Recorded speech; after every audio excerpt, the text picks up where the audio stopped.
बारी 2024 के चुनाव की है और एनडीए के साथ ही फिलहाल 20 से ज्यादा पार्टियां हैं, जिसकी संख्या बढ़ाने के लिए बीजेपी लगातार कोशिश कर रही है। दिल्ली में एनडीए की बैठक को लेकर तैयारी है तो बेंगलुरु में विपक्षी एकता का मंच भी सज रहा है।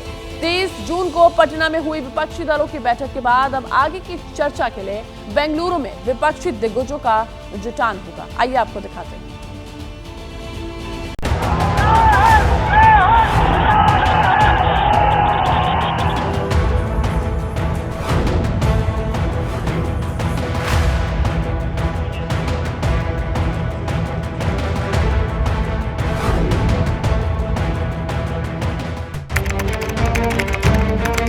तेईस मई 2018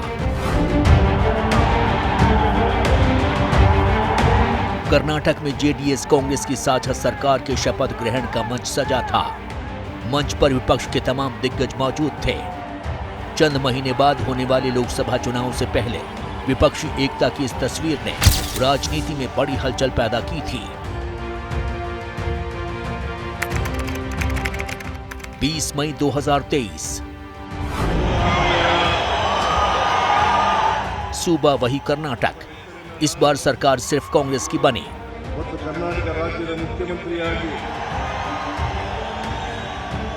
कुमारस्वामी की जेडीएस सीन से बाहर हो चुकी थी। इस बार सीएम सिद्धरामैया के शपथ ग्रहण समारोह में विपक्षी एकता की नई तस्वीर दिखाने की कोशिश हुई, लेकिन ये तस्वीर उतनी ताकतवर नहीं थी जितनी 2018 की तस्वीर थी। 24 घंटे बाद उसी कर्नाटक से विपक्षी एकता की नई तस्वीर सामने आने वाली है। राजधानी दिल्ली से करीब 2200 किलोमीटर दूर विपक्षी एकता को मजबूत करने का मिशन काफी तेजी से चल रहा है। इस बार इस मिशन के केंद्र में फिर कांग्रेस है और मौका है विपक्षी महागठबंधन के दलों की बैठक का।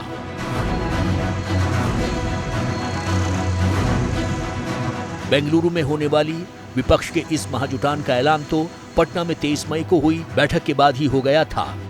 इस बार पहले के मुकाबले ज्यादा पार्टियों को मंच पर दिखाने की तैयारी है। बैठक के लिए 26 पार्टियों को न्योता दिया गया है। 17 जुलाई की शाम 6 से 8 तक सभी नेताओं की बैठक होगी। 17 जुलाई को सीएम सिद्धरामैया बैठक में शामिल नेताओं को डिनर देंगे। 18 जुलाई को सुबह 11 बजे से 4 बजे तक मंथन होगा।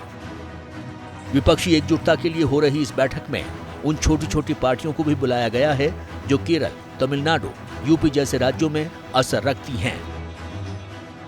कई पार्टीज ऐसे हैं जिनका प्रेजेंस लोकसभा में नहीं है, लेकिन उनके एमएलएस हैं कई स्टेट्स में। वो लोग भी जो है इस अपोजिशन यूनिटी का हिस्सा बनना चाह रहे हैं। वो उस टाइप के पार्टीज भी जो है ज्वाइन किए हैं, निमंत्रण दिया गया है। तब उसमें मैक्सिमम पार्टीज उसमें कंफर्मेशन दिए हैं और इसका हिस्सा बनने के लिए रेडी हैं। बेंगलुरु में विपक्षी दलों की ये बैठक संसद का मानसून सत्र शुरू होने से 2 दिन पहले हो रहा है। ऐसे में आगे की रणनीति बनाने के साथ ही संसद के अंदर भी सरकार के खिलाफ एकजुटता मजबूत करने पर फोकस है। इसलिए बैठक से पहले कांग्रेस ने दिल्ली में अफसरों की ट्रांसफर पोस्टिंग के अधिकार को लेकर अध्यादेश का विरोध करने का ऐलान किया। दिल्ली सरकार के अधिकार कम करने के लिए केंद्र सरकार 20 मई को यह अध्यादेश लाई थी। संसद के मानसून सत्र में केंद्र सरकार इससे जुड़ा बिल लाएगी। दिल्ली के सीएम अरविंद केजरीवाल इस अध्यादेश के खिलाफ विपक्ष का समर्थन मांग रहे हैं। कांग्रेस के ऐलान को विपक्षी एकता के लिए बड़ा संदेश माना जा रहा है। By using the powers of governors and lieutenant governors, bypassing the state government is not at all acceptable for the Congress. Therefore, we will oppose such movement definitely in the parliament. Congress party ने भी अपनी position clear करते हुए इस दिल्ली के अध्यादेश के खिलाफ अपना स्टैंड क्लियर किया है और विरोध दर्ज कराया है। हम कांग्रेस पार्टी की इस अनाउंसमेंट का स्वागत करते हैं, वेलकम करते हैं। 17-18 जुलाई को होने जा रही लाइक माइंडेड पार्टीज की बेंगलुरु में जो बैठक है, उसमें आम आदमी पार्टी आदरणीय अरविंद केजरीवाल जी की अध्यक्षता में हिस्सा लेगी। विपक्षी बैठक से महज 1 दिन पहले कांग्रेस ने दिल्ली से जुड़े अध्यादेश पर अपना रुख साफ कर जता दिया कि वो बैठक को लेकर कितनी गंभीर है। विपक्षी गठबंधन को लेकर कांग्रेस की गंभीरता इसलिए भी है क्योंकि इस बार विपक्षी बैठक की संयोजक कांग्रेस है। बैठक में सोनिया गांधी खुद शामिल हो रही हैं। बैठक कांग्रेस शासित राज्य में हो रही है, इसलिए कांग्रेस की कोशिश है कि बैठक में ज्यादा से ज्यादा विपक्षी पार्टियां शामिल हों और कोई विवाद न हो, क्योंकि इस बैठक के रास्ते खुद को विपक्षी राजनीति के केंद्र में देखना चाहती है। राहुल गांधी देश के नेता हैं। राहुल गांधी जी कांग्रेस पार्टी के पूर्व अध्यक्ष हैं। राहुल गांधी ने लगभग 4,500 किलोमीटर की भारत जोड़ो यात्रा की है पैदल। उनको लोगों का समर्थन है। बेंगलुरु में जब विपक्षी नेता मंथन कर रहे होंगे, ठीक उसी वक्त दिल्ली में एनडीए के दिग्गजों की बैठक भी चल रही होगी। ऐसे में विपक्षी नेताओं की कोशिश है कि इस बार की बैठक में कोई पुख्ता नतीजे तक पहुंचा जाए। चर्चा है कि विपक्षी दिग्गजों की बैठक में राज्यों में सीट शेयरिंग पर बातचीत हो सकती है। अलग अलग राज्यों की अलग अलग रणनीति पर बात होगी। कॉमन मिनिमम प्रोग्राम पर बात हो सकती है। गठबंधन के नाम का औपचारिक ऐलान हो सकता है। गठबंधन के संयोजक के नाम की घोषणा हो सकती है। यानी इस बार विपक्षी नेता एकजुटता के रास्ते पर एक और मजबूत कदम उठा सकते हैं। 23 जून की सफल बैठक के बाद उसके एक्सटेंडेड रूप में ये बेंगलुरु की बैठक है और इसमें भविष्य का कार्यक्रम और रणनीति बनाने का हमको मौका मिला।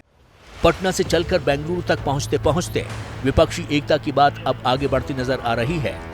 विपक्षी दिग्गजों की कोशिश है कि जब बेंगलुरु में बैठक खत्म हो तो उनके पास कहने और दिखाने के लिए कोई ठोस बात हो।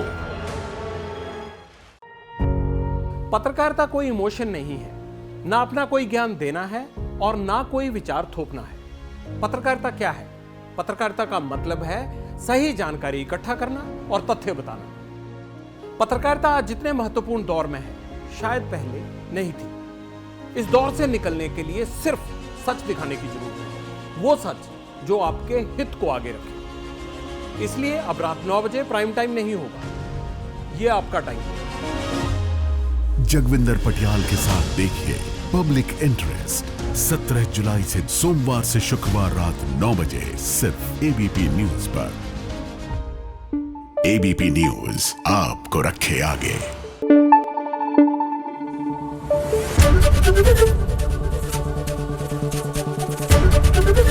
एबीपी न्यूज आपको रखे आगे।